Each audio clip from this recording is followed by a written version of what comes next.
Ever wondered how to unlock the full potential of your Nikon camera? Today we're unlocking 3 powerful features that can take your photography to the next level. Whether you're shooting epic landscapes, detailed macros, or cinematic time lapses, these gems are total game changers. Nikon packs some seriously impressive tools into their cameras, but many photographers never explore them. So let's change that, because trying something new might just reignite your creativity and transform the way you shoot. Now, a quick heads up. Not every Nikon camera has all 3 of these features I'm going to show you. Some models might have just 1 or 2, others all 3. Check your camera's menu or the Nikon website to see what's available on your camera. Hi, Joe here from Shutter Speak Photography. It is very nice to see your smiling face again here on YouTube. If you love photography and enjoy learning new techniques, I'd be truly grateful if you'd subscribe and tap the notification bell. It's a simple, free way to support the channel, and it means the world to me. Thanks for being here and sharing this creative journey. Let's get started.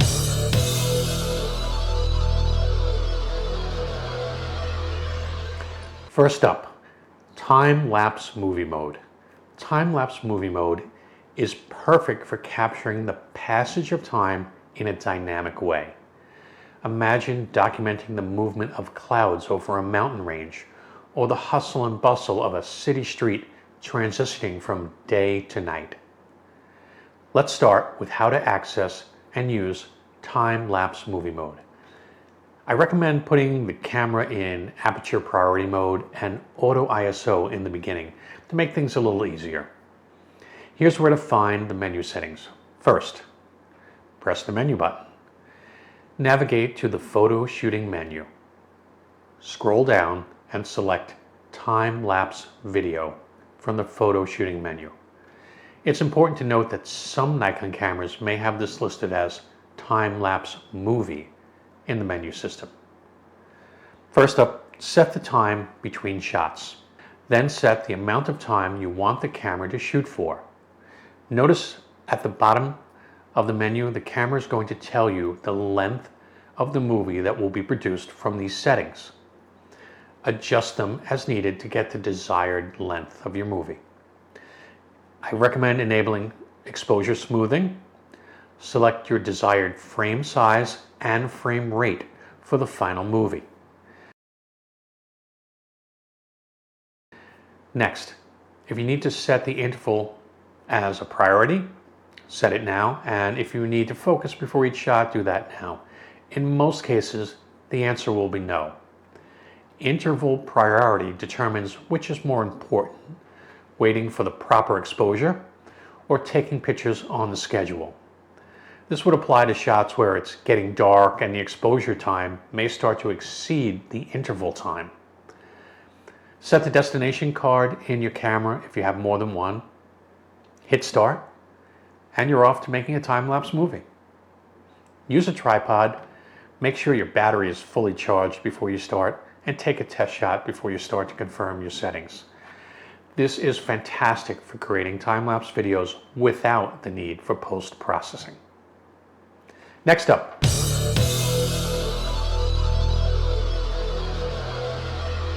pixel shift shooting. This is a feature that's ideal for static subjects where detail is paramount. Think of photographing artwork, architecture, or any scene where capturing the final details and accurate color is crucial. An important note is that the subject must be stationary or it's not going to work correctly. Pixel shift shooting captures multiple images while slightly shifting the image sensor between each shot. Then, with free software, you combine them into a high-resolution image. As of the making of this video, the cameras that support pixel shift shooting are the Nikon Z8, Z6 III, ZF, Z5 II, and the Z50 II. To start, press the menu button, and navigate to the Photo Shooting menu. Select Pixel Shift Shooting. Choose between On Series to take a series of pixel shift photos, or On Single for just one pixel shift image. Select the number of images to capture. As you increase the setting from 4 to 32, the camera progressively reduces moire and color fringing, enhances color reproduction and detail resolution. And at settings of 16 and 32, it also doubles the image size. Set a delay before the shooting starts, and if needed, but I would recommend a 1 or 2 second delay. Define the interval between each shot if needed. 0 should be good for most users. Make sure your camera is mounted on a tripod. Ensure your subject is static. And after shooting, use Nikon's free NX Studio software to merge the images at home. This is perfect for product photography, architecture, or artwork reproduction. Now, onto focus stacking or focus shift shooting. This is a must-have for macro photography. When shooting subjects like flowers or insects, or where the depth of field is shallow, focus stacking ensures the entire subject is in sharp focus. Or when shooting landscapes and you want incredible depth of field where a subject is sharp and in focus from front to back. Here's how to use it. Press the menu button, navigate to the Photo Shooting menu, select Focus Shift Shooting. Choose how many images to capture. For landscapes, around 5 or so will do. For macro, it could be anywhere from 30 to over 100 that could be needed. Some experimentation here will be needed, but it's always better to overestimate than underestimate. The camera will automatically stop when the focus point reaches infinity. So next, determine the focus step width. The default usually works well for most users. Set the interval between each shot if needed. 0 works for most users. Then decide whether to lock exposure from the first shot. I recommend you enable this setting, and you can place all of the images in their own folder. I find this to be a convenient option. Use a tripod to maintain your composition. Avoid changing lighting conditions.